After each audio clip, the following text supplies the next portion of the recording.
pace with control of this race. Here comes a run from Davey Hazard. He blocks the 10. Not going to be enough. Ryan Pace is going to win at Talladega. Curry trying to hold off Wilson. He's done a good job so far. Wilson, one last desperate attempt to the bottom. He won't get there. Nick Curry wins at Bristol. Coming out turn number 2, coming down the back straightaway here. Looks like he's in a class of his own right now. Merzlak, one final time, get around the 55, big time send. He hits the wall, he hits it, he gets the lead, but can he hang on to it? Oh my goodness, he made it to the line! Big push down the backstretch is going to give him a good run through the corners. Just a little bit follow from the 1. A little bit of contact there for second, but coming to the line, Toby Roberson's going to take home the checkered flag and victory here from the new Atlanta Motor Speedway.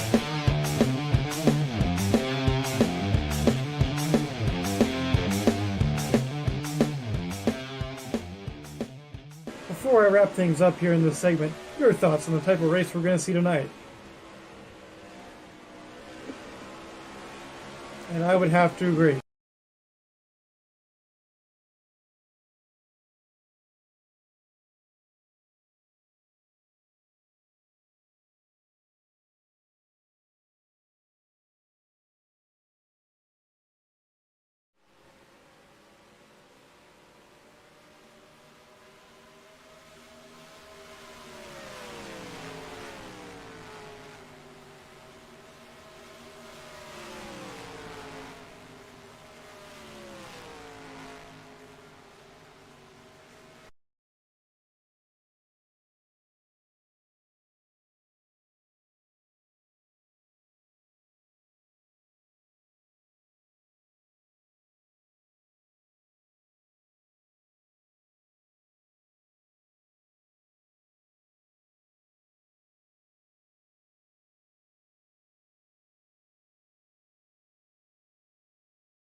Hello and welcome, folks, to JTN's presentation of the TMP Cup Series tonight from the Nashville Superspeedway. So glad you're tuning in here tonight already. We are currently, though, in a holding pattern here from Nashville, working through some issues with equipment. We'll appreciate your patience here. We will have some updates for you, though, in mere moments. I would like to remind you, if you haven't already, make sure you hit that subscribe button, click the like button on the video as well. But for the time being, I'm going to step away keep dealing with some tech issues, and we will be back with you here in a few minutes. Again, cannot thank you folks enough for watching here, tuning in early. We appreciate it so much. Stick with us through this slight little bit of a pause. We'll be right back here on JTN.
Today we're doing Auto Sim. Auto Sim. We are trying out Auto Sim. Yay, it's Auto Sim.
And officially, ladies and gentlemen, boys and girls, children of all ages, welcome to tonight's feature presentation of the TMP Productions Cup Series here, live from the Nashville Superspeedway, an abbreviated pre-race for you tonight. So without further ado, let me introduce my broadcast colleague, Mr. Joseph Weaver. Hello, everybody. How you doing? Hope ready for some fun racing from the Nashville Superspeedway today. Look at that. I got confused there for a second. I saw a pace car pop. Weaver, we are so excited to be here in the Music City tonight. Qualifying has already been concluded. It's a short field tonight, so why don't you take us through it? Absolutely, Joe. We got a pole time of a 27.792 that was set by the 4 car of Tom Musa. Starting on the outside front row, we have the 78 of Wade Driscoll. Row 2 is the 44 of Dan Rubino and the 33 of Tom Fastcows. Row 3 is the 108 of John Palmer and the 19 of Rod Weston. Row 4 is the 51 of Roger Nebelsick and the 6 of Rich Napick. Row 5, we have Mike Harmon in the 7 and Josh Boyer in the 41. And rounding out the field in row 6 is the 2 of Richard Fankel. So an 11-car field here tonight, folks. We are so glad you're joining us tonight on JTN. 120 laps around this 1.33-mile Nashville Superspeedway. New rules this year with the TMP Cup Series. We'll take you through those as we go, but the biggest adjustment, Weaver, for these drivers, different physics underneath these race cars. What does that mean? Yeah, Joe, these cars are going to have all different feel under them tonight. Really driving on the platform, sort of like what you would imagine a next gen would drive, like a little more road car-esque, a little more even. Not so much set up perfectly for an oval like we're running tonight, but still can handle it really well. Going to handle this flat Nashville Superspeedway as the cars get put on the grid and we get ready to go racing here from the Music City. These differences in physics, folks, they're going to make this racing even better here tonight from this new and improved Nashville Superspeedway, a new version of the track from the last time we were here in 2020. Should make for an interesting race here tonight. Cars down on the grid. We await the command to get these. There it is.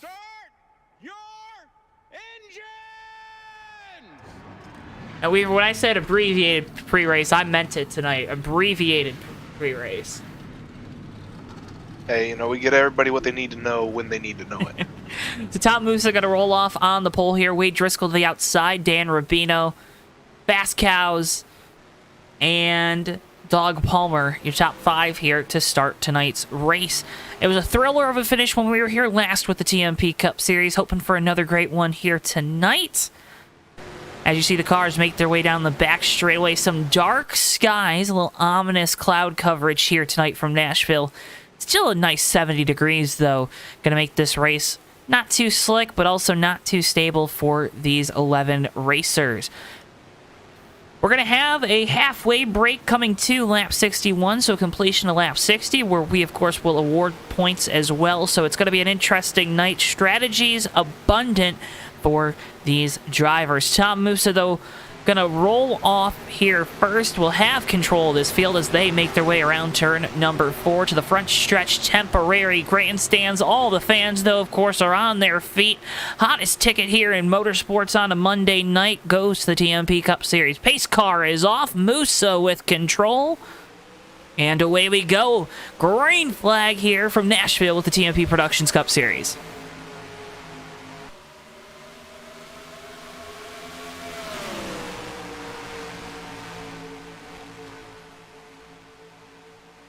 Wade Driscoll going to fight back onto the inside here, coming out of turn 2. Tom Musa holding the lead on the backstretch. We're going to go too wide into turn 3. Side-by-side battle for the lead. Driscoll on the bottom, going to be able to take it. Gets past Tom Musa and will try to set sail. Musa now going to have to hold off Dan Rubino there in the 44. Rubino making a move to the inside of that 4-car. I'll tell you what, Joe, it looked like that 78 of Wade Driscoll was shot out of the cannon coming out of turn 4. He got a really good run off that corner. Good start for the 78. Move Bino up into the second position now as we head down the back straightaway here on lap number 2. Doug Palmer in the 108 SRT Dodge.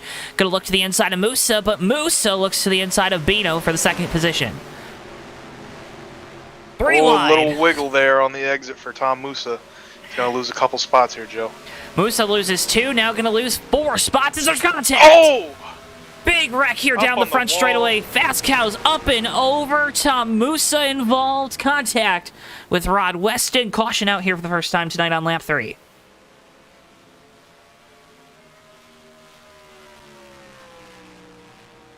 Heavy contact in that tight D oval that we have here in Nashville. Big point of interest for this race. Just took out 2 cars, I would assume there. 33 Tom Fastcow smoking down the backstretch. Roof damage to that car as well. A good-looking Mopar machine, though, up in smoke.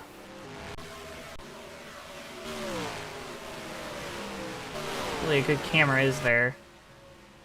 Oh.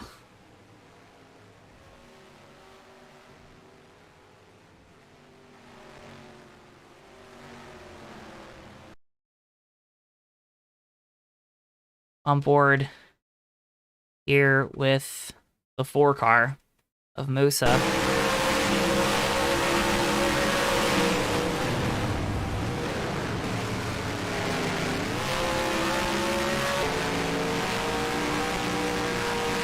That's how your first caution happens here tonight. Looks like the 19 Rod Weston making that move low. You know, naturally you're going to wash up going into turn 1. You want to enter as high as possible. Looks like he just came up expecting Musa to go up a little higher than he did. Slight contact, and that 4 car went hard into the outside wall in the 33 car.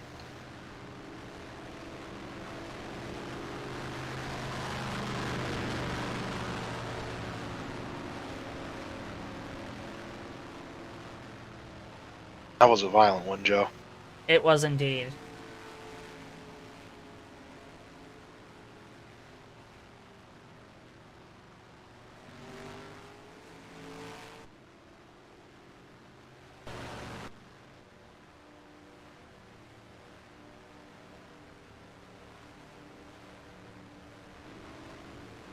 So first caution out here right now. Driscoll and Rubino stay out on track. Rod Weston in the 19 sit in 3rd. Roger Nevelsek there in 4th. Doug Palmer, first one off the pit lane in the 108, rounds out your top 5. Drivers coming down now are going to be good to make it on one stop to the end of this first half of the race. Drivers staying out too. If they're saving enough fuel here, should be okay. We can go about 28 laps or so on a tank here tonight. So this race where it's split in half, in theory, if we don't get too many cautions or the cautions fall at inopportune times, will, make these drivers have to play a little bit of fuel strategy tonight, which is always an interesting element here with the TMP Cup Series. I like strategy. Could be fun. What? Oh, I love strategy. I think we'll probably see it a little bit as far as tires go. Really abrasive surface here. I'd imagine we're going to see some fall off as these runs go. Pace car lights are off. We're going to go back green flag racing, this time by at the line. Everyone's still out there on track. Big lock up there from the 33. Roof damage. Pretty substantial roof damage there on that car. It's going to be interesting to keep an eye on that 33, see just how up to speed he can get. I don't think we're going to be seeing that car challenge for the win tonight, but it's still worth it to go out there and see what happens. And if you get a wreck that early, you got to be thinking, maybe there'll be a couple more that you can pick off some free spots as this race goes on.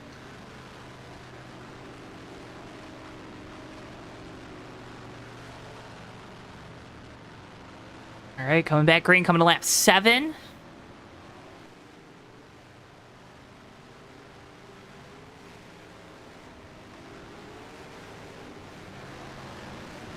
Of 120. Big pause there.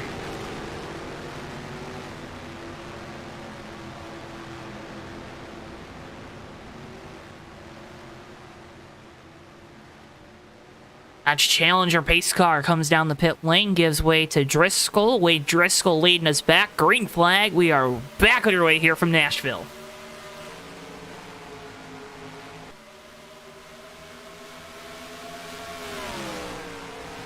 The 44, Dan Rubino might have had a little bit of wheel spin on that restart. Didn't lose any positions, but something to keep in mind if you're going to be staying out like that, the tires are going to be really cold on that restart.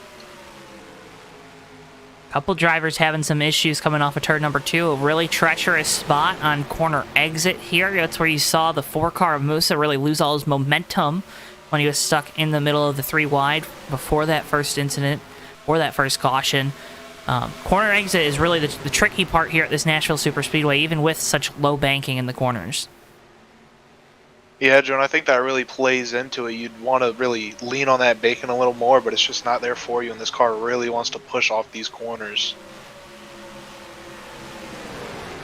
Saw Palmer make a pass there on Nevelsek, moves up into the 4th position. Car in the outside wall, it's Mike Hartman.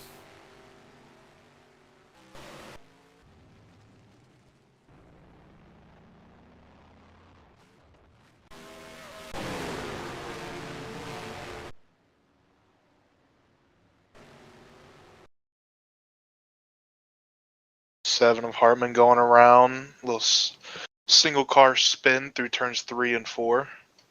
And with that, we'll be right back here on JTN. And back here on JTN, again, apologies, folks. We are having the times of our lives right now with technology. Very much cooperating. Weaver, what you see there?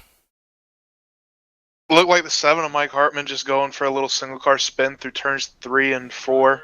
But that car just got out from under him. Contact with the outside wall. Didn't seem too heavy. Definitely some damage to that car, but shouldn't be a race ender at all.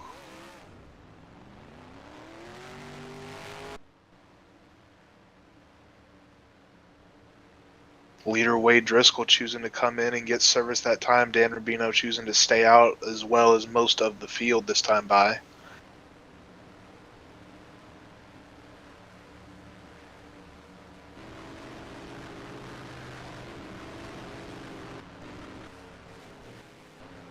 This is where these split strategies start happening. A little puzzled to see the 108 of Palmer come down.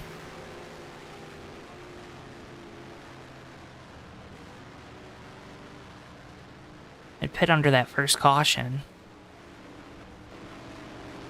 See, Neville's not going to come down. Rich Napick as well. Rich Fenkel.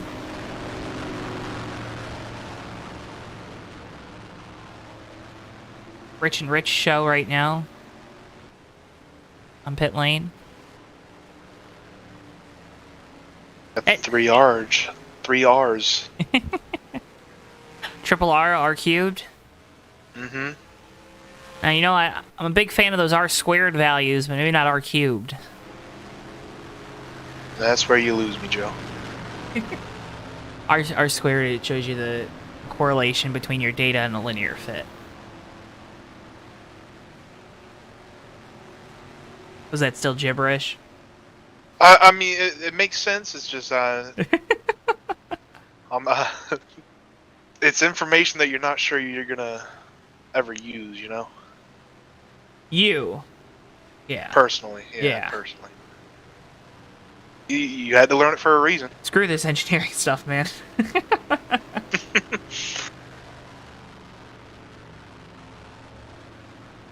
Getting ready to go back. Green Flag Racing. Dan Rubino with control here in the Folgers Chevrolet. The best part of waking up today was seeing this 44 car on the entry list with Folgers on the hood. Big coffee guy, Joe? No. I was trying to get the tagline in there. I was... Yeah. I have a bunch of coffee sitting in my cupboard, though. Mm-hmm. You know. Is it Folgers? It's not. Green Flag, we're back underway. It's generic store brand, actually. Gotta get the Folgers. Is it the best part of waking up? It is, and the best part of waking up on that restart was Dan Rubino. He's taken off from the field here. Sponsor's going to be real happy to see that. Tom Musa is rebounded up into the 3rd position right now. Josh Boyer, always a contender in that Top Golf Ford right behind him, going to make the pass here off of turn number 4. Big moment. That Monster Energy Ford on the outside. Wade Driscoll. Four cars just not getting through 3 and 4 like he wants to. I think 78 was getting a little loose there on exit. Sometimes these cars, they're really looking like they're pretty quick to take off on corner exit tonight. Yeah, Joe, this really is a very tricky track to drive. I've only ever driven it once or twice, but I don't think I've ever had a good time driving it. It's really demanding. The corners really all feel very different. Definitely going to play into the excitement factor in this race as you see the 78 Wade Driscoll move it up into the 3rd spot.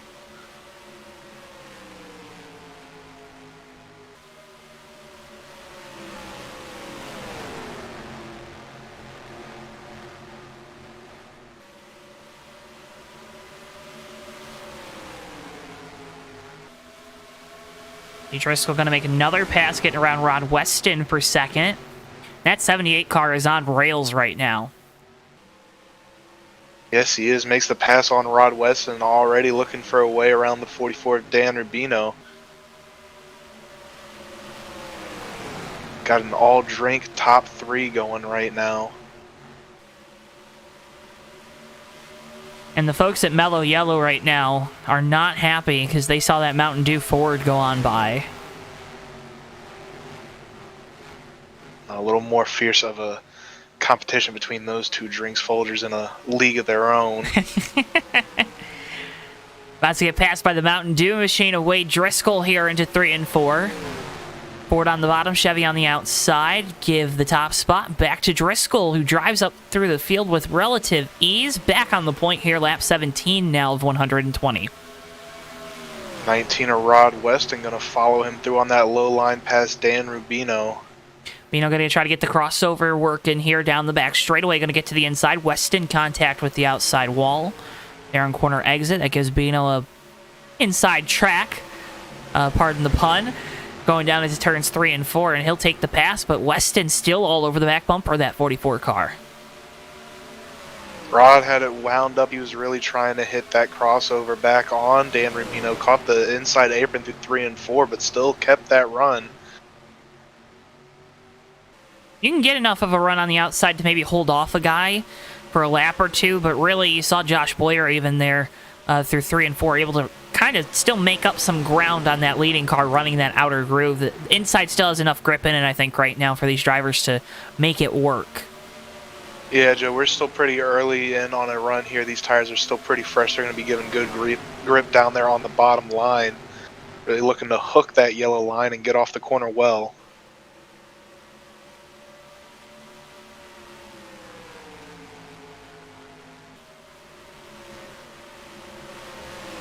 We're watching this because our leader, Wade Driscoll, is gone. And Rubino looking back for second here on the inside in the 44. If you're Wade Driscoll, you love seeing that in your mirror. You know, you got that big lead, and it's only going to keep getting bigger if they're fighting for second place behind you. You like the swapping spots in the mirror? Oh, absolutely, Joe. Tom Musa Y'all have fun.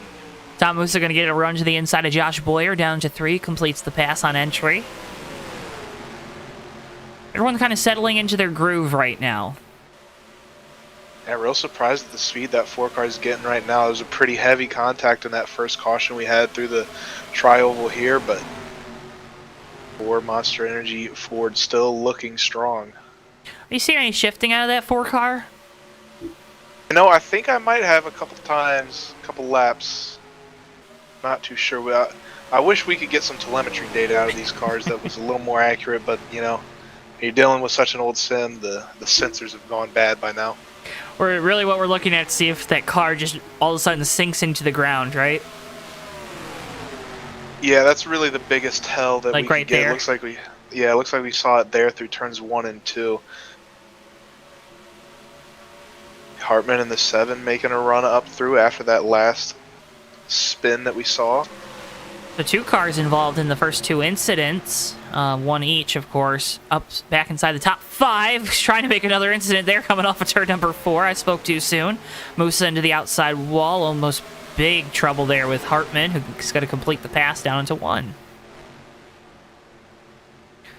Rod Weston a little too hot that time going down through the center of 1 and 2, drifts up the track that allows Dog Palmer to complete the pass in the 108.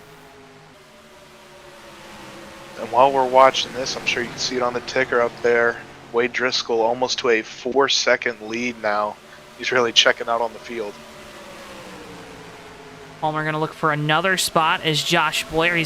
Palmer gets the spot as Josh Boyer gets the spot on Dan Rubino. Now Boyer up into second. It's going to set sail to try to catch Wade Driscoll, our leader. Further back, keep watching this battle for the 4th position. Palmer is hunting that yellow line right now through the center of the corners. Trying to make up some ground here on Mike Hartman. Hartman able to kind of extend that gap that time.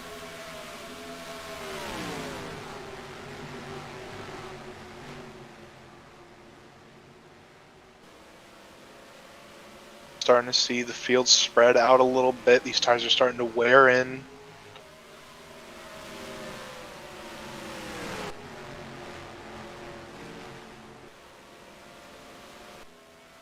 It's still the Wade Driscoll show, though, way out in front of the field here. You see Wade in that 78 Mountain Dew Ford. way out in front right now. What are his lap times looking compared to the rest of the field? Last time by, he ran a 28.5 second place. Josh Boyer cut a little bit off, ran his best lap of the race, actually a 28.1. 41 really starting to stretch his lead, maybe saving a little bit of tire there, running behind Dan Rubino.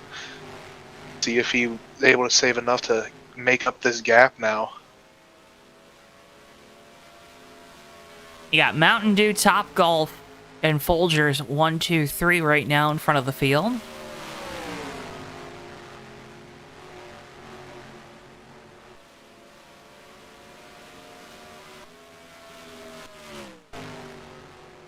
So we work this first bit of race. Would like to remind you folks at home to check out a bunch of the great racing action we're going to have for you later on throughout this week. Tomorrow night's the Maverick Cup Series season finale from the Homestead Miami Speedway. Coverage beginning 8:30 p.m. Eastern Time. Then Thursday night, Bomb Squad Racing Cup Series action heads back to Sin City and the Las Vegas Motor Speedway. 9:05 p.m. Eastern Time on Thursday.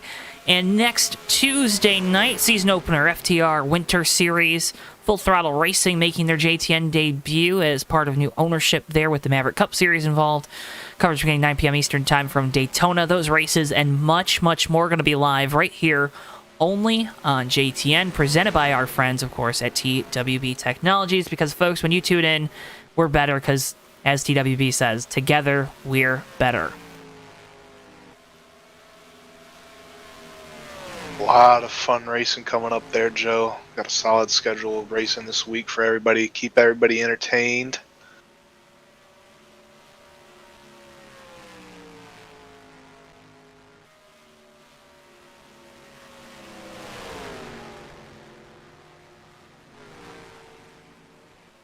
Josh Boyer really clicking off a fast lap at 27.9.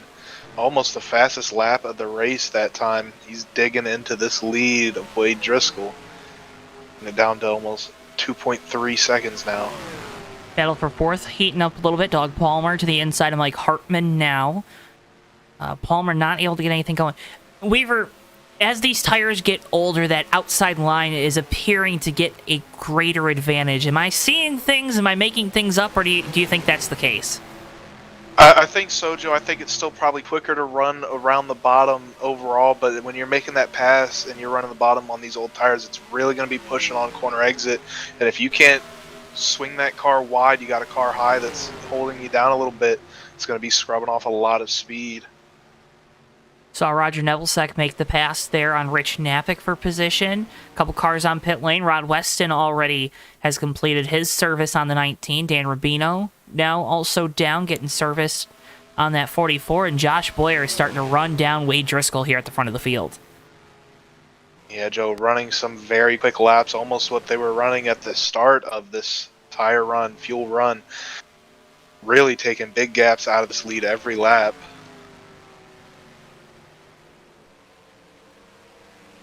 About halfway of this race. Remember, we're going to award some points and throw a fun flag there halfway through this event.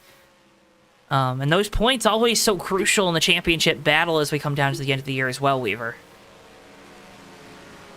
Yeah, Joe, we're getting into that sweet spot of racing. Fall weather is in the air, the leaves are changing, and the points are getting tight as everybody's fighting for a championship.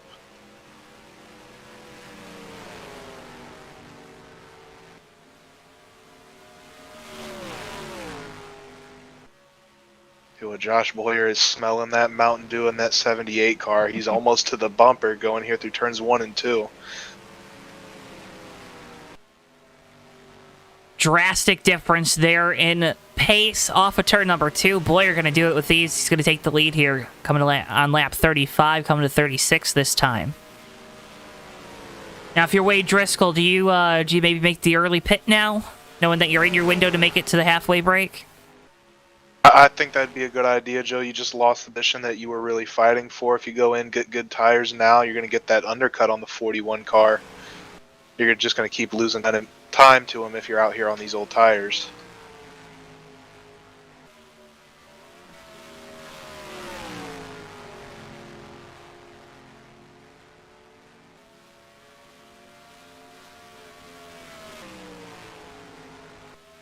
Leader still out there on track. Yeah, and I think some of these guys maybe that had lost time, that was part of why they came down here early, right? Try to short pit, undercut, whatever verbiage you want to use.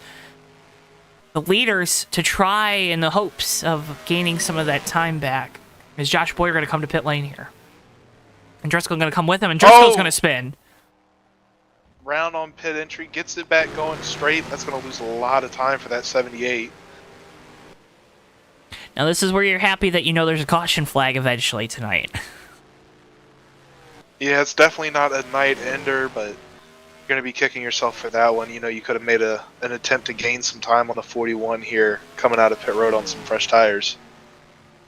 So let's flash to the 44 Dan Rubino here. Folgers Chevrolet. 44 was the first of our top 3 to come down pit lane about 5 or 6 laps ago at this point. So let's watch to see where Rubino kind of cycles through compared to our leaders. 44 coming down the front straightaway now. 41 is on the access road, leaving pit road, just about to merge onto the backstretch. So a pretty good pit stop for Josh Boyer, wouldn't you say?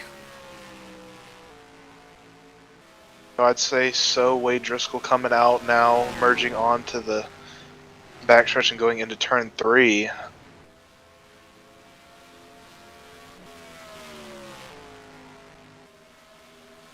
Definitely see that loss of time from that spin back to Dan Rubino.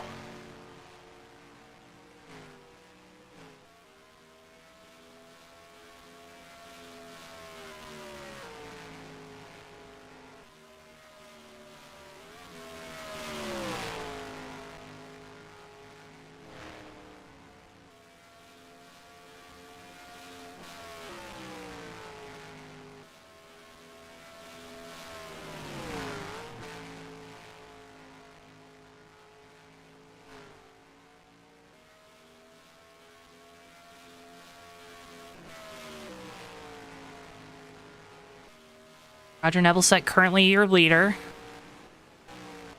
Rich Fenkel is marked in second. Nebelsack, though, now down on pit lane. Lose a lot of time.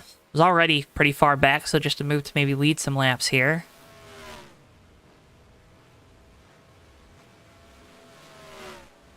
Yeah, Josh Boyer going past him there will inherit the lead this time by on the front stretch, but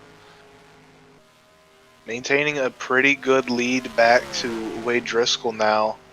Oh, he's loose! He's around in turn 4, into the outside wall.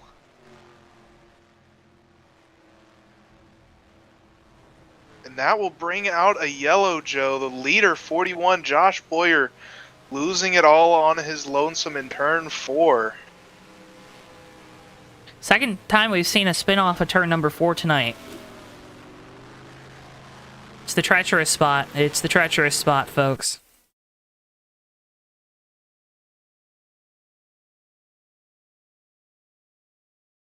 See it again. He's in a 4-wheel slide pretty much the entirety of the center of the corner all the way to exit. Good job to keep that car underneath him for as long as he did, but like you said, that's going to be some damage on the front edge of that race car. You know, Joe, if you look at it closely, it looks like that car does that move that we said we were looking for a downshift. Kind of goes down into the track, and that's where that 4-wheel slide starts. And just could not regain control of the car there.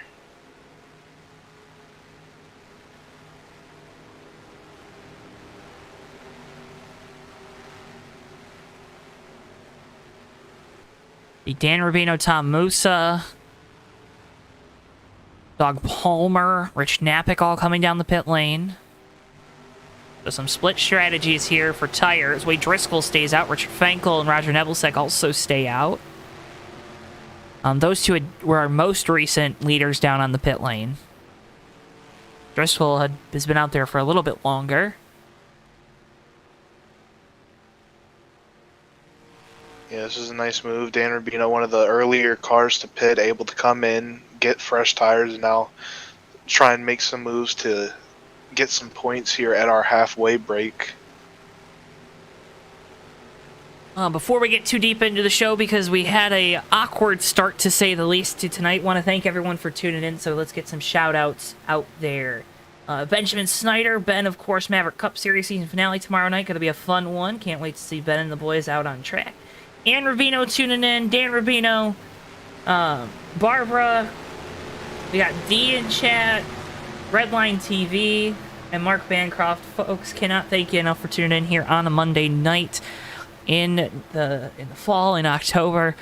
So glad you're joining us here tonight, 'cause we've had a great show so far, and I think it's going to keep getting better as the night goes on. Weaver, this sets us up for, what, 16 or so laps to the end of this half of the race.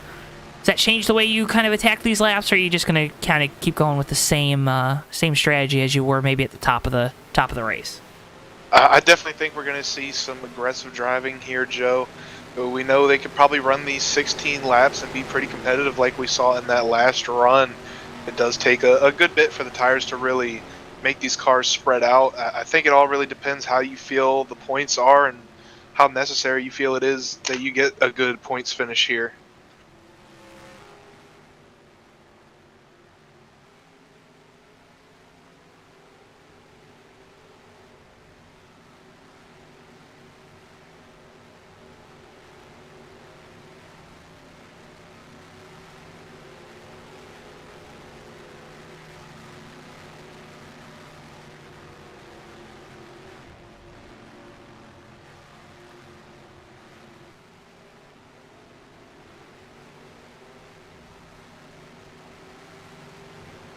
Alright, I'm ready, man. I'm ready. Are you ready? I'm very ready, Joe. I'm very excited for what we're going to see here to end this first half of the race. That'll be a fun one. Dodge Challenger splash and go pace car comes down the pit lane. Wade Driscoll with control here. Coming to lap 45 of 120. 16 to go here in the first half. Green flag. We're back underway.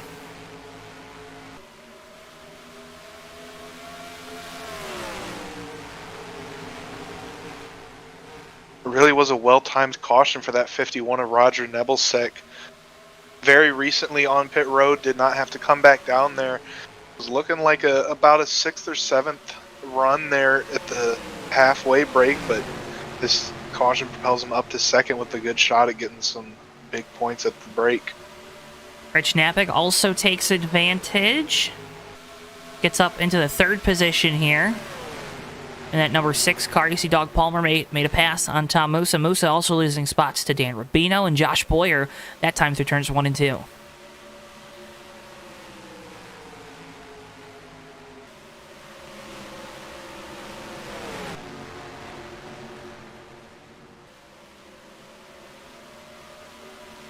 Ooh, a little bobble there from, Josh Boyer got a run on the outside. Tried to block the advance, but was a little too late on the move.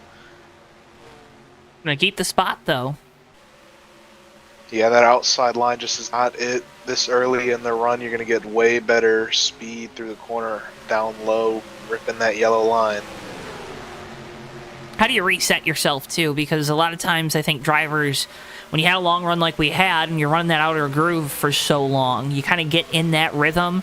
How do you reset here and get back to maybe what you're seeing Boyer do that time through turns 1 and 2, getting to the bottom, really arcing that wheel pretty aggressively on corner entry? Joe, I always thought it was a little easier after a yellow like this. It kind of gives you a chance to think about it. Definitely a lot harder when you go in on a green flag stop and you got to go right back onto the track race, and it takes a couple laps to make that adjustment. So it's almost easier with a caution. I would say for me it was, Joe. Every driver is different, but yeah, but for me, I like that. I like the chance to reset their yellow. I think a lot of drivers should take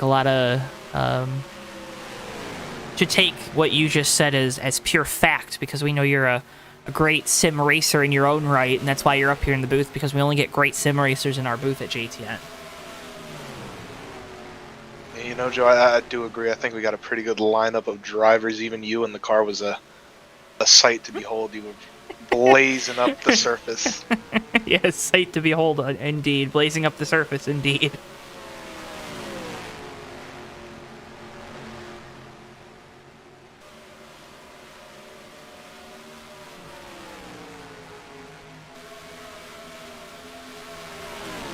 The front of the field, Wade Driscoll still your leader. Roger Nebelsack not letting him get too far away, but definitely not in striking distance yet to make a move here. Josh Boyer making a pass on Dog Palmer for third. Will complete it. Boyer obviously pushing the issue here a little bit more than maybe what we saw in that initial run. Yeah, it looked like he still saved his tires for a few laps, those first initial laps, but back out setting some very fast laps. 41 now holds the fastest lap of the race. In the last lap he ran 27.8, faster than any of the other drivers on track.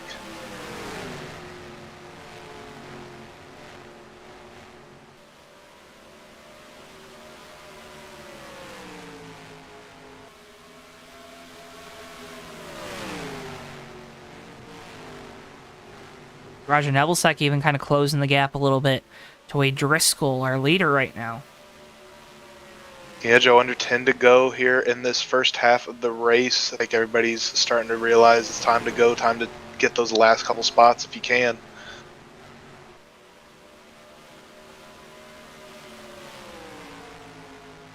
Bonus points, bonus points, bonus points. They are so crucial here in this race, and with less coming to 5 to go here in the first half. Can't really call it the first stage. It would feel weird to call it the first stage with there's only 2. All right, rather coming to 6 to go here with the first half of this race, though. As here comes Nebelsack, you're seeing why it's so important to be here at the end of these halves. And Nebelsack making the move down low, looking to pass Wade Driscoll here in turns 1 and 2. He's also going to give the track. Also giving a chance to the 41. Josh Boyer making a move now, looking to the inside of Driscoll. He's going to get by for second now. Wade maybe just run those tires a little too hard. Possibly, you didn't have many laps left. You're starting out front. You're going to want to try and get as big of a lead as you can and just hold on there. Top 3 still all with each other on screen. Nebelsack, Boyer, Driscoll. I think now for Driscoll, it's all about staying as close as you can to capitalize if something happens with these front 2 runners right now. Looks like Josh Boyer might have a little bit more speed than Nebelsack, but it's definitely close here.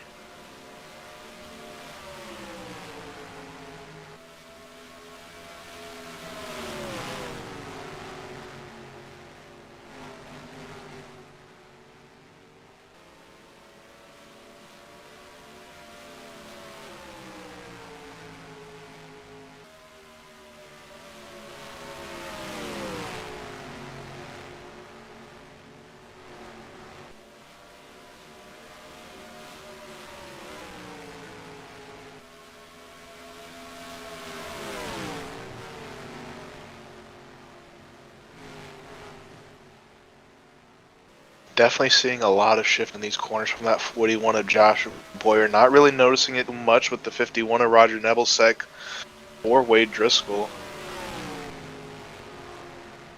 Do you think it's, as we're seeing Nebelsack kind of drive away now from Boyer, is it Boyer using his tires up, or is it that shifting really not helping as much as maybe we once thought? I'm not too sure, Joe. I definitely think it could be a tires thing. We saw the 41 had a lot of room to make up to even get up to where he is now. Mm-hmm. I think the shifting might just be a different way to drive it. Definitely not something you're going to change, I feel. 1 lap to go here to the halfway break. Roger Nebelsack still leads. Josh Boyer second. Driscoll third. Hartman and Palmer right now Bino back there in 4th, and Palmer rounding out your top 5. Top 5 all getting points, 5 to 1. for positions 1 through 5. Last set of corners. Boyer going to make a last-ditch effort to try to find a way around Nebelsic. Going to get to the inside here, coming off the corner. Nebelsic a little bit loose. A drag race to the line.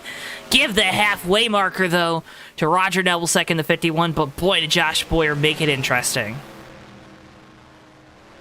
Yeah, made a good charge there through turns 3 and 4. Nebelsic getting a little tight there on corner exit, it almost looked like Boyer was going to get that run to the line, but Nebelsic had just enough speed to hold him off and capture this first half victory.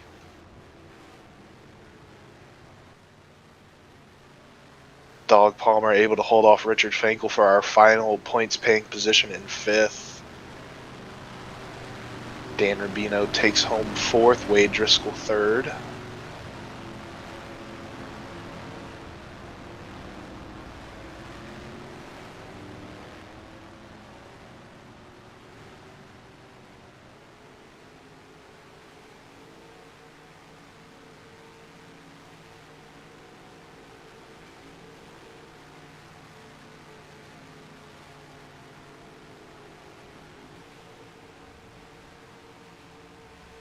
You see just about everybody coming into pit except for the 2-car. Richard Finkel staying out right now.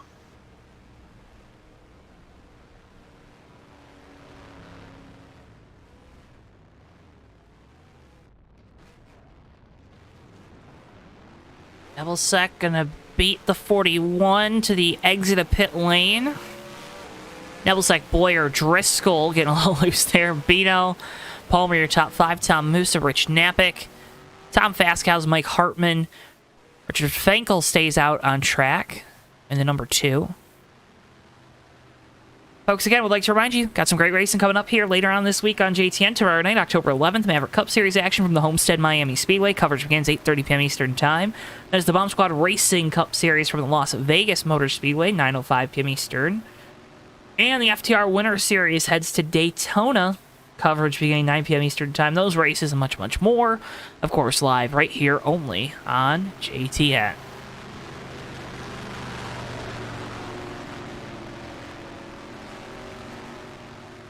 We'd also like to turn your attention, if you can or you want to go that extra mile, help rep the brand here at JTN. You can head over now to our JTN merch store, where we have great merch offerings like these. Our JTN logo merch available. T-shirts, hoodies, we got coffee mugs, pint glasses in case you need a little bit of the bubbly maybe, stainless steel tumblers, stickers, you name it, we got it over there on the JTN merch store. Go check it out. We appreciate all those proceeds from the merch always go back to us trying to upgrade our equipment, get better, and, you know, I'm a poor college kid, so that also helps. Again, JTN merch store, though. Go check it out. We got a link down in the video description below. But as always, best way to help support us here on JTN is to make sure you click the like button on the video and you are subscribed. All right, Weaver, all the shameless plugs are out of the way here. Getting ready for the second half of the race. What are you looking forward to? I'm looking forward to this race between our top 3 and 4 drivers right now. They've all shown some great speed. Josh Boyer, Wade Driscoll really duking it out, having the tale of 2 runs.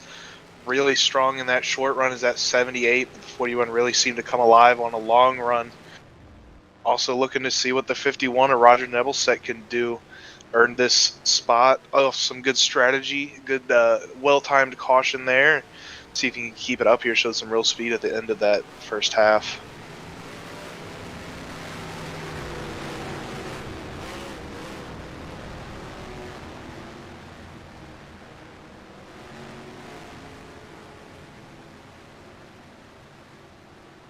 All right, here we go. Roger Nebelsic with control, hits the loud pedal, green flag. We're back underway here from Nashville.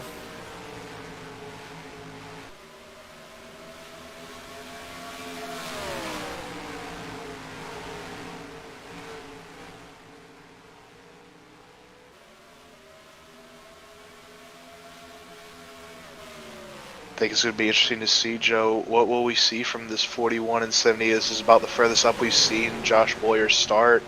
See if he does the same strategy he's been doing where he seems to save his tires for a little bit. Sorry, Weaver. Mike Hartman around off of turn number 4.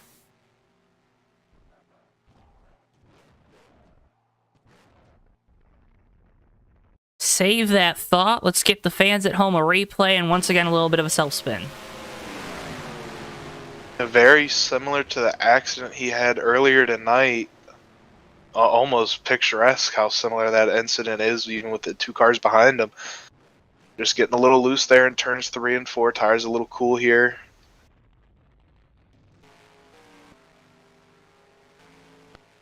Pretty harmless pin for the most part. A little contact with the outside wall, but should be fine.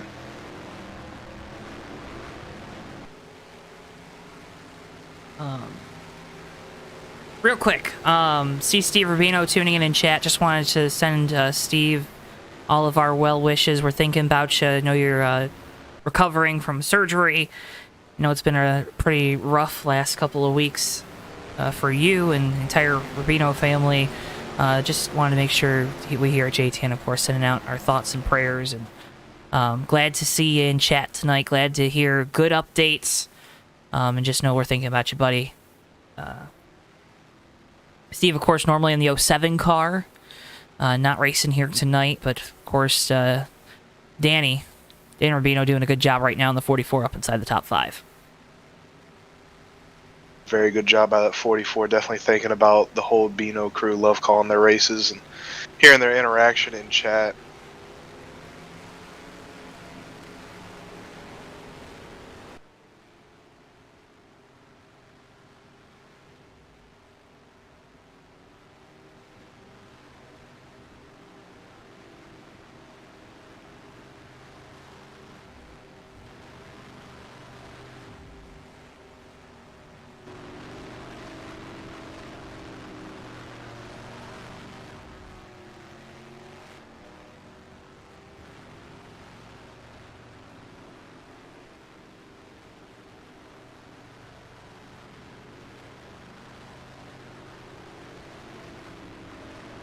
Be getting the 1 to go this time at the line. You see Josh Boyer going to come down the pit lane. Wade Driscoll fakes out. Decides to stay out. Dog Palmer, Tom Musa coming down.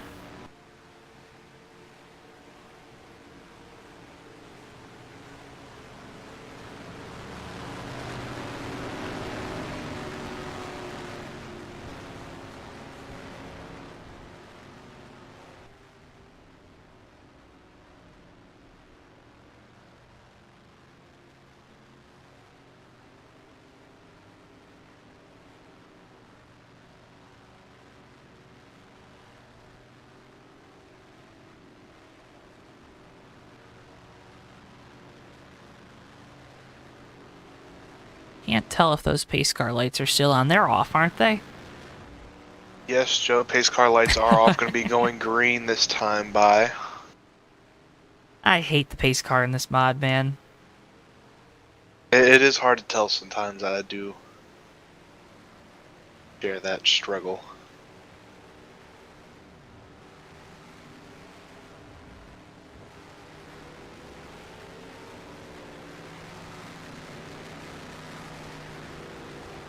Alright, so Roger Nebelsack going to have control here for the restart in the number 51 RP Lumber Ford.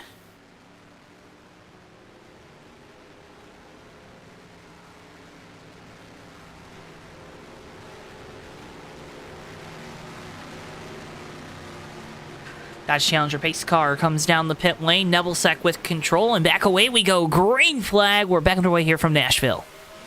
Field rockets by the start-finish line. Nebelsack able to get out to a decent chunk of a lead here. Big lead here going down to turn 1. It looked like there was a little miscue on that start for the 78. Really stacked up the field, it seems.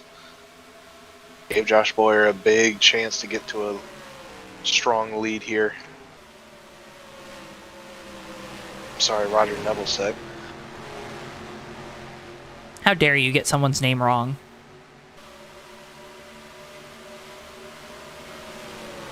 I'll tell you what it was, Joe. I was looking at the old interval board. It hadn't updated yet.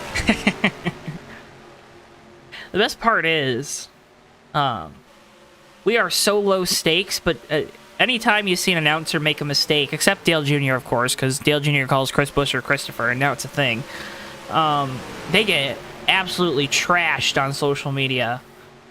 And, well, like to think our fans are very supportive of us in our good times and our bad.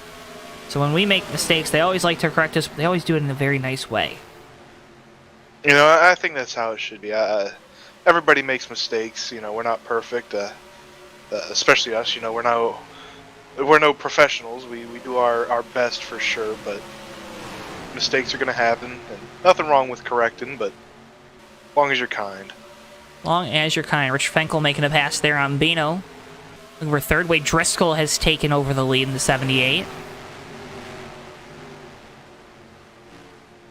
Two-car of Rich Fenkel really coming alive here in this second half. Strong showing, fighting to try and get that top 5 in the first half, but seeing a strong showing now up into third.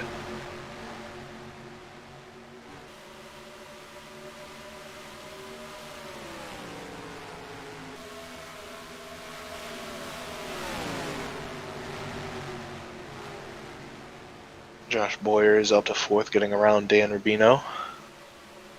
Like Hartman, Richard Knappick, my goodness. There it is. There it is. Now he's going to be Richard Knappick. Battling for position there. Hartman gets the spot. Tom Musa now going to look to try to get around the 6. 108 to Dog Palmer having some issues there off of turn number 4. Looks like there's some damage on the right side of that 108 car.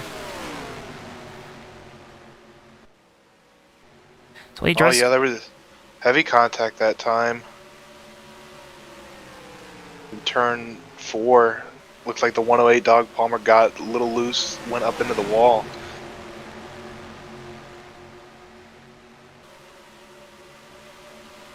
Josh Boyer getting around Nebelsick. Bino getting around Nebelsick. Richard Fenkel up into second in the 2 car.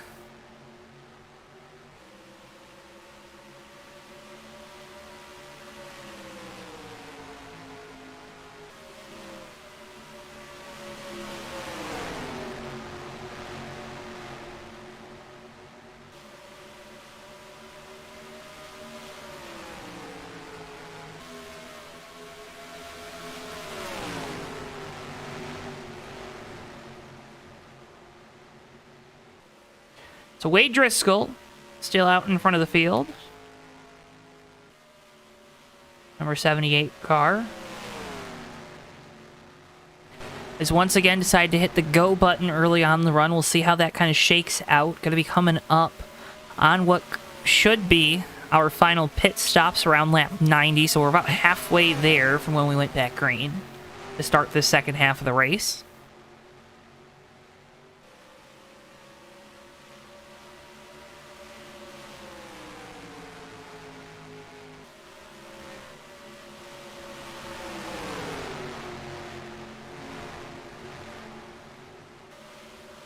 Wade Driscoll not getting out to as big of a lead as we saw that first long run, but could be by his own doing, maybe trying to save a little tires. You saw how quickly he was past that last time.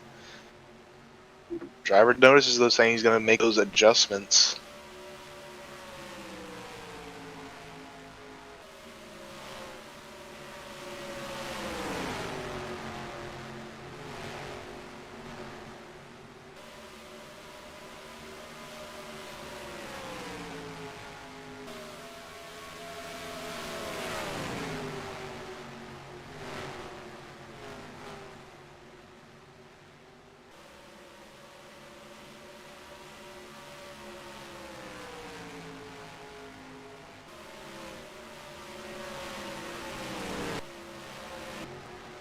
At that point of the run, Weaver, where I think everyone kind of knows what they have, knows what they want to do here to set themselves up for the end of the race. When you look out there on track right now, who are you liking? Who's positioning themselves to get to victory lane, in your opinion? And why do you think that? Well, Joe, I definitely think it's going to come down to when you choose to make this pit stop and how you execute on that pit stop.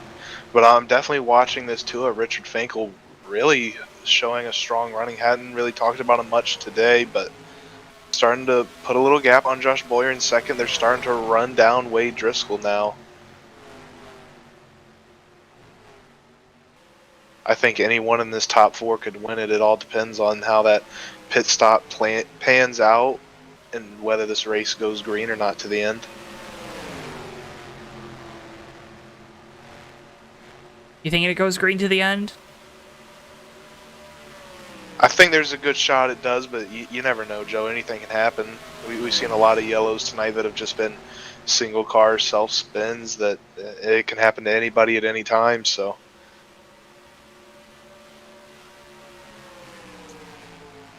the moral of the story is you never know.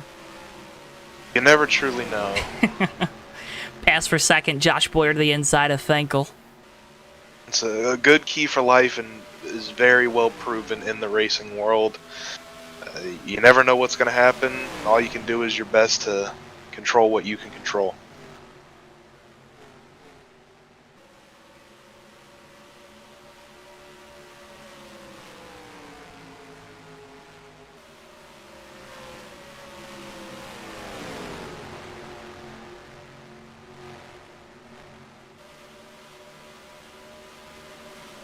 Josh Boyer now trying his hand to reel in Wade Driscoll. We've seen him doing once before this race. Trying to do it again.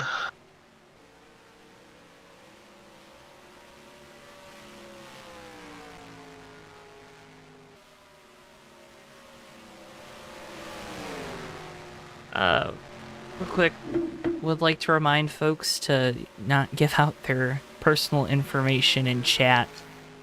Or ask for others' personal information in chat.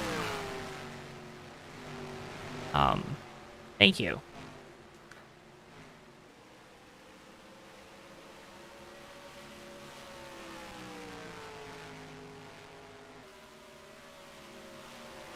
Steve, I appreciate you, though. See, Bino's gotten around Thenkel for third. Moves the 44 back up onto the podium.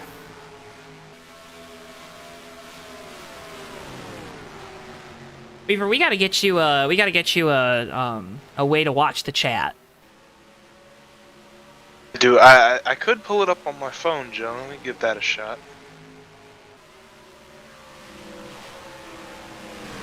I don't know why I hadn't thought of this before.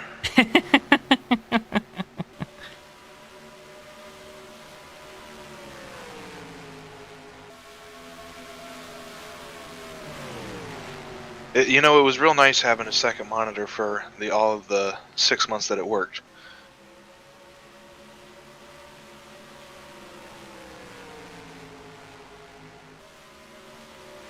While we're seeing this second group of drivers really closing in on Wade Driscoll, they're all coming in a line too. Dan Rubino up on the bumper of Josh Boyer, looking to the outside here. Now ducks inside. He's got a nose on. They're going to be side by side. Turns 1 and 2. Josh Boyer way up track. Has to gather it up. Dan Rubino now solidly in second place. That Bino holding onto the tires right now.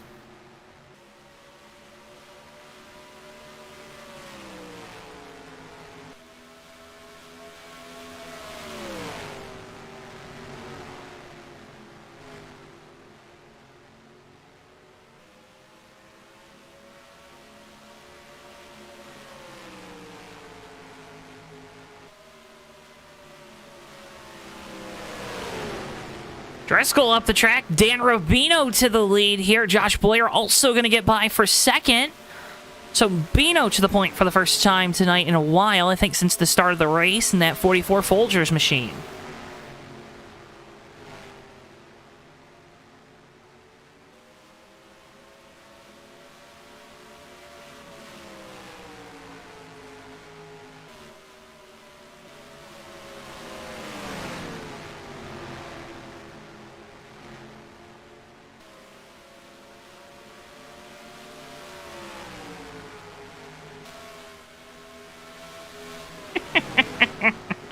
Boyer to the inside.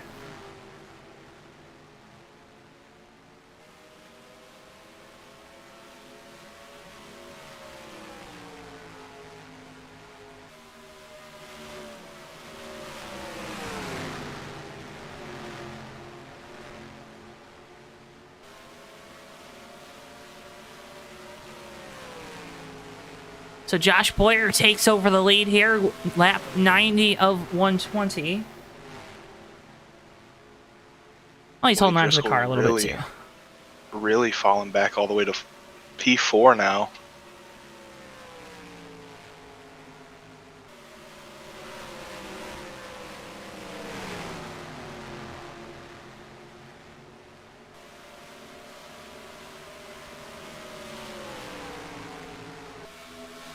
See there, Tom Fastcow's in 33 going a lap down, involved in our first yellow heavy damage, but still out here chugging along, only going the 1 lap down so far. Still looking at a top 10 finish. He still has enough pace in that car. Rod Weston, the only car out of this race. They're coming up on these pit stops. First to pit lane, the 44, Dan Rubino. And he misses it. Oh, no. And Wade Driscoll's around. Oh! Again, problems getting on pit road for that 78 of Wade Driscoll. Gonna lose a lot of time there again, Joe. Well, and Dan Rubino misses the commitment line on the outside. You got to be to the inside of where that yellow line ends. Or to the right of it is more accurate way to say it. Likely to get a hold here. See Boyer coming down pit road. Fankel coming down. Boyer's still out there on track. Fankel, sorry. I was looking all the way down pit road trying to make a good guess at who that was.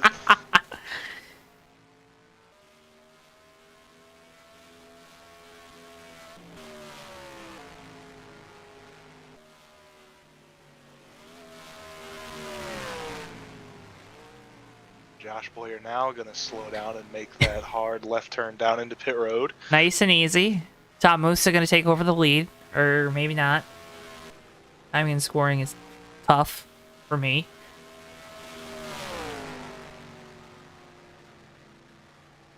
Yes, Tom Musa now your leader.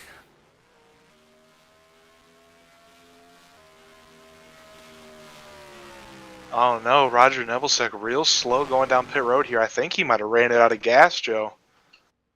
Oh no. Yeah, he was real slow coming in pit road, and he's definitely losing more speed as he goes down pit road here. Definitely no power in that car right now. Trying to get to the box here. One around Mike Hartman getting on the road. Oh. Me close here coming off. Josh Boyer still going to have the lead. Richard Fankel there in second. Right now, Bino sits third as things will cycle out. 44 maybe it's going to get away with it? Yeah, it looks so, Joe. Doesn't look like he lost much time there. Lucky break for the 44. The old Hawkeye system must not be up and running today. Now Musa coming off the pit lane.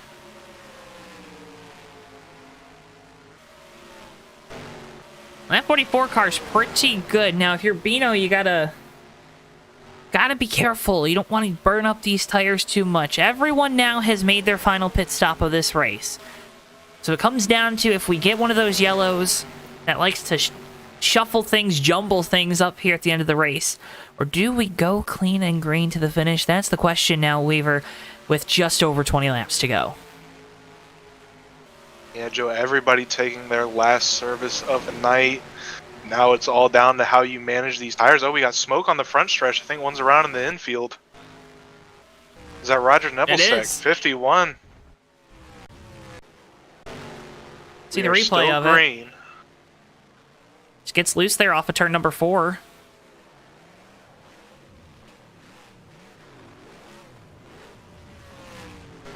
Goes for a little spin. Yeah, it's going to be a tough one there for the 51. No yellow coming out. Nobody was around at the time of the spin, and then he went down into the apron. Down into the grass, even.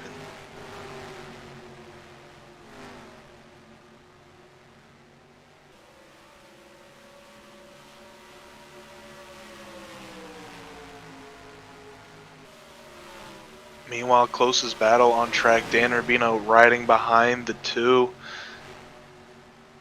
Looking to maybe, ride behind the 2 here a little bit, save some tires. Then you start making your advance here, try and track down that 41.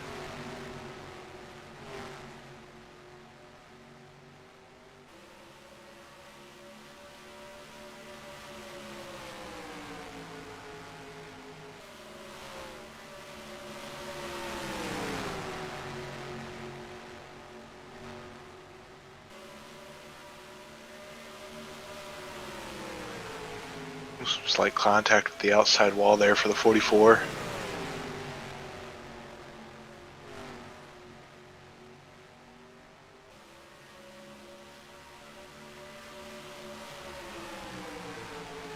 Tom Moose is starting to close in on this battle, and that's triggered Dan Rubino now starting to make that move here on second place. Side by side here coming to the line. Things gonna get a little crazy here as the battle for second brews as Josh Boyer's out to a big lead. Dan Rubino takes it that time down its turns 1 and 2. Tom Musa, though, sticking his nose into this battle there in that 4 car, that black Monster Energy Ford sitting back there in the 4th position. Under 20 to go now. I think that switch is flipped in that 44 car. It's time to start pushing, cut down this lead that Josh Boyer has now up to 2.5, almost 2.5 seconds.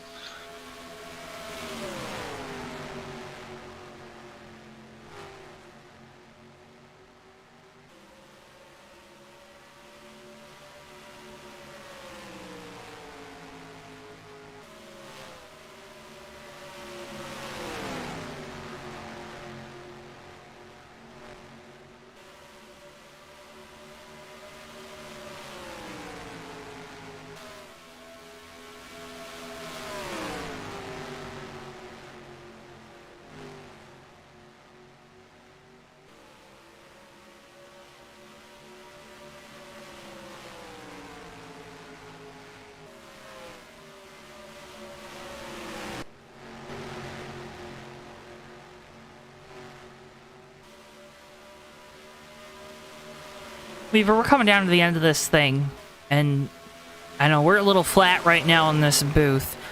For the fans at home, I mean, we've seen what is the most pure racing I think we've seen in a long time here on JTN. Really good green flag stuff. We had 2 green flag cycles of pit stops, and we still have just over 10 laps to go, and this battle for second is still on here at the front of the field. Yeah, it doesn't seem like anybody could really pull away from this first group of cars on track, and they're really not losing much time. If anything, gaining some time that lap on our leader, Josh Boyer. It's going to be interesting to see how this field tightens up towards the end. Boyer has 1 car ahead of him, a lap car to navigate around, but clean sailing after that. Going to be interesting to see what happens here. 14 laps to go this time at the line for Josh Boyer in the Top Golf Ford. Second sits Dan Rubino in the 44. Third, Richard Finkel in the number 2. As the Heroes of 44 round. No. Wait, Driscoll barely misses Dan Rubino, but that's going to bring out a caution, and that's going to shake things up. Big shake-up coming. Expect to see a lot of cars come down and get some fresh tires for this short run to the finish. Let's see what happened there with the 44. And that is the one thing Josh Boyer did not want to see with that big of a lead.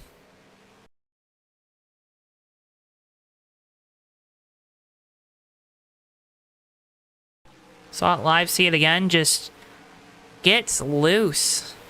Keeps driving the car down there through the center of the corner. Goes around. Best part of waking up is Folgers in your cup, and the best part of racing here, maybe the worst part of racing here tonight at the Nashville Superspeedway, has been how loose these cars are on center and exit of the corners.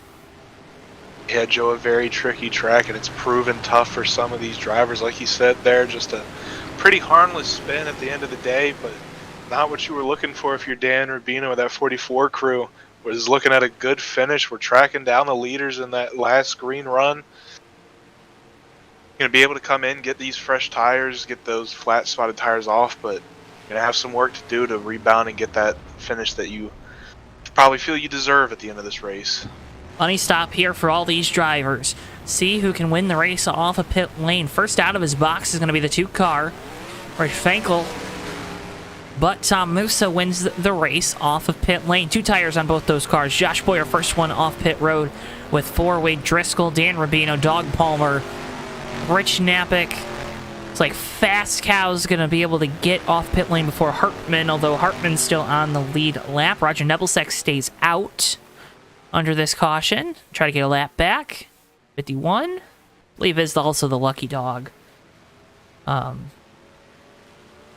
one of those laps back. Dog Palmer going on by, or I guess maybe the 108 was the lucky dog. Saw Palmer go by too, but Tom Musa going to be your leader for the restart. And being the leader we've seen tonight, Weaver, has been very crucial. Every leader on the restart has been able to get a big lead. If you're Musa, you got to feel pretty good about that. You got 2 tires, though. What are maybe some of the concerns there for the 4 team? I don't think you can have any concerns right now, Joe. You just got to hope that you've made the right call. Like you said, the leader's been able to get off to some pretty good leads here to start. I think that's what the game plan is there for Tom Musa. Going to be interesting to see if he can execute. You got Josh Boyer and Wade Driscoll in 3rd and 4th respectively. They've been the 2 that we've seen really able to stretch their legs more than anybody else on this field, but they're going to have some traffic to get through to get back to the front, and they don't have that much time to do it. Going to be 10 laps remaining here when we get the green flag next time by a 10-lap shootout to finish things off here from the Music City, the Nashville Superspeedway, about 40 minutes outside of downtown Nashville, outside of Broadway. And folks, we are going to have a show for you. Tom Musa, Rich Fankel, 1-2. 2 tires on both of those cars. Then it's Josh Boyer sitting in 3rd. Wade Driscoll, who has had a very fast car on the new stuff tonight, sitting in 4th. And the driver that brought out our most recent caution, Dan Rubino, sitting there in 5th. Rich Knappick sits 6th. 7th going to be Dog Palmer. This is where things get confusing. So 33, I believe, is a lap down still. Nonetheless, you got 6 cars together there on the lead lap. Mike Hartman sitting in 7th. John Palmer, Roger Nebelsack, Tom Fastcow's only car a lap down here in the 33 after the heavy damage on that lap 3 incident. Dodge Challenger pace car going to make the hard left turn down the pit lane, gives way to the Mustang of Tom Musa in the number 4. Coming to the line this time for our 10 laps to go. Into the restart zone and back away we go. Green flag and Richard Fankel in the 2 able to hold steady with the 4 car coming to the line. 3 firing off well, pulling away from 4th place, the 78 car of Wade Driscoll. Driscoll falling back in that 78. Top 3 have stabilized. Folks, remember this is our TWB 10 to go. We'd like to remind you, you can head on over to GardenLightsDirect.com because from porches to patios to more, for all of your outdoor lighting needs, they have you covered. Again, that's GardenLightsDirect.com as the leaders are in the wall. A little more contact for the 4 than the 2. Richard Fankel gets the lead down into turn 1, but here comes Josh Boyer in the 41 now to the inside through 2. Josh Boyer trying to go for a 2-for-1. He's washing up off the corner. They're going to be side-by-side drag race down the back straightaway. Down into 3. Boyer with the inside line. That's been the good one here on the new tires. Fankel washes high. Musa going to get on by. They're close. Almost touching down the front straightaway. Here comes Wade Driscoll in the 78. This is let Wade Driscoll catch up. He's now looking to the bottom. You see Dan Rubino there is also looking low on Richard Fankel, trying to get that 4th spot. Oh, they are getting tight coming out of these corners, Joe. Well, the time for giving your opponents, your fellow racers, space is well past now with under 10 laps to go. Bino up into 4th, gets around the 2 car. 2 tires not looking so hot right now. Tom Musa still sits 3rd. Here comes Wade Driscoll looking to the inside of Josh Boyer for the lead down into 1. Wade Driscoll has definitely looked like he's had the short run car to beat. Now in 2nd place, looking for a way around that 41 car, Joe. It's one thing to be faster than that driver, but getting around him takes a whole different skill set. Shifting has been a key. We're seeing the 41 shift a lot. 7 cars into the outside wall there off before we stay green. Seeing the 41 still shifting down the back straightaway. Haven't seen the 78 doing it too much, if at all, tonight. you can't change the recipe this late in the going, right? Absolutely not, Joe. That's definitely part of your rhythm, and you're just you want to be out here hitting your marks, running every lap as well and as clean as you can if you're Josh Boyer, to be able to hold off the advances of the 78 of Wade Driscoll behind you. Driscoll with a run this time down the front straightaway, looking to the inside. Boyer swings high, gonna think about cutting across the nose, doesn't think too highly of it. Gonna drift up the track, but Driscoll maintains and remains second. Dan Romito making a move for third place on Tom Moose. He's down low through turns 3 and 4. Things gonna get tight here off the corner. 44 though, again 4 fresh tires compared to 2. Give that spot to Bino. He moves up onto the podium. Richard Fenkel making a pass there on Musa. Musa also going to lose the 5th position now. Falls all the way outside the top 5 as Rich Napick in the 6th gets on by. Haven't talked about that Harley-Davidson Mustang too much tonight. Rich Napick making some moves here late in this race. And Wade Driscoll has taken the lead.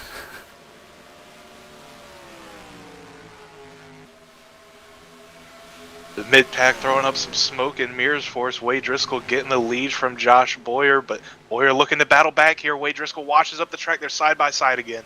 Drag race down the back. Easy dub there for Josh Boyer. Here comes Driscoll, going to make another move to the inside. Wade Driscoll in the 78. Josh Boyer in the 41. The 2 cars that have been up front the most here this evening. Driscoll going to try to get another run now down the back straightaway. Fenkel has taken over the 3rd position as Napick looks to take over 4th from Bino. Big move there to the inside. Going to make some contact. Oh, contact. Josh Boyer hard into the lick outside for the wall. 41. Caution going to come out to end this race. Back to the line we go. Driscoll in the 78. He'll cross it first. Going to be interesting to see what happens here ruling-wise. But Wade Driscoll will come off of turn number 4. Will be the first to see the white flag. Might as well call it the checkered. Caution out here to end this race after contact between our 2 leaders.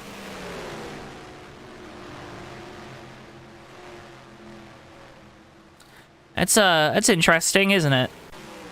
Very interesting, Joe. Hard battling there at the front of the field. Going to be interesting to get another look at that incident. That one's tough, man. That is going to be a tough one for officials. If they decide, I don't know.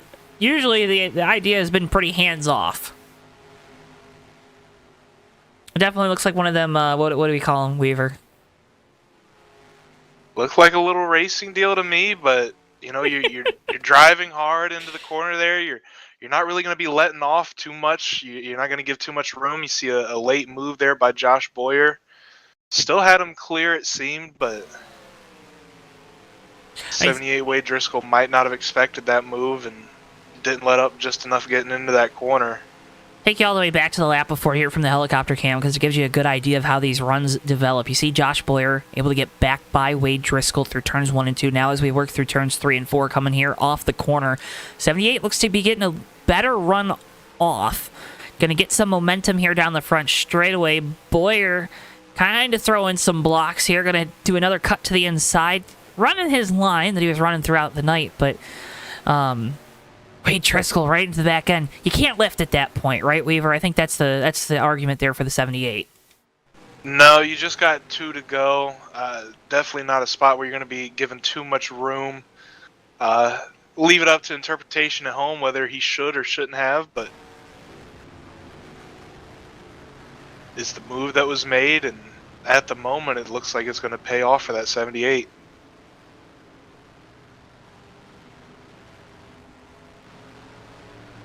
Close race and 2 to go. You know, I think it's something you might rather see than, you know, backing off and just letting somebody win.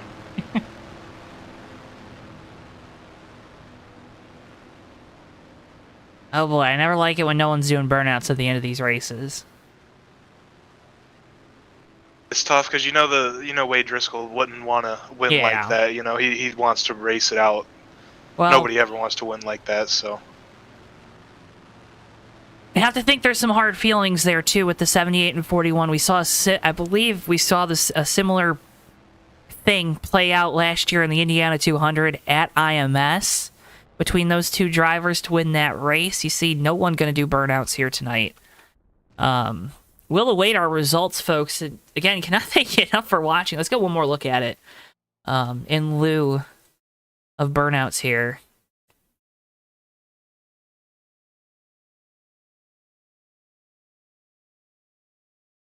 Let's go on board. First, let's go on board with 78.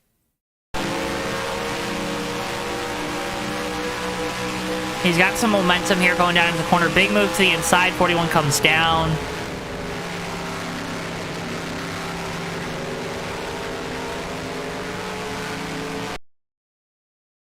A heavy wreck for the 41 there. Contact with the outside wall. Off the back bumper now, Josh Boyer here down the front straightaway.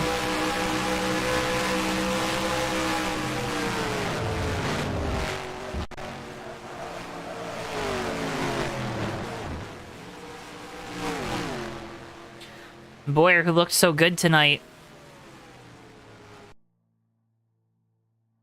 ends up finishing all the way back in 10th. So folks, gotta get the results on your screens momentarily. Talk with our top 3 finishers.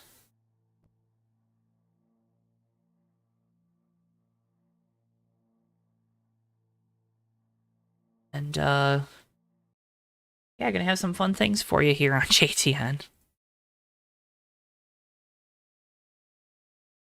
Alright, sounds like that it is going to be the 78 going to be taking a penalty after this one.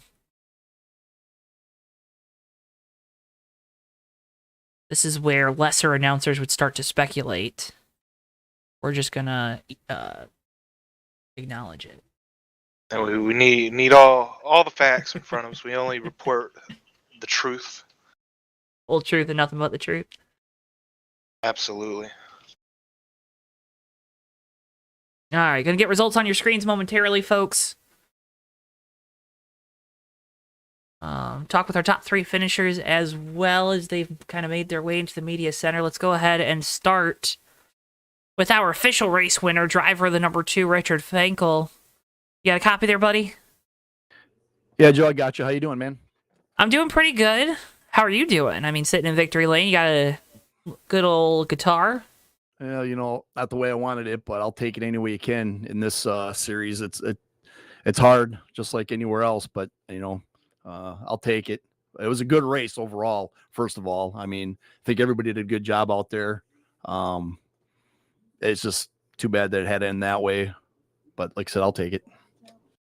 Well, gotta take the victories however you can get them, right? I think any driver would agree with you there. Take us through tonight's race, because a lot of this race really kind of seemed to hinge on how well you were able to manage the tires. We saw you and this 2 team kind of hanging out towards the back through the first half and then making that charge late. What went into that strategy, and why do you think it ended up getting you into victory lane? Well, you know, yeah, at the beginning of the race, I mean, obviously you don't have anything to gain trying to make moves that early in the race. So I kind of hang out in the back a little bit and kind of watch what everybody was doing, and kind of was watching where everybody else's line was. And about halfway, just as we were getting halfway, it would take my car about 10 laps or so before the tires would really come in, and I could run a real good low line and hook it. Mm-hmm. And once I was able to do that, I was able to run some pretty consistent laps. And I was kind of running the leader down a little bit there. Wade had a great race. Josh had a great race. It seemed like clean air was important as well.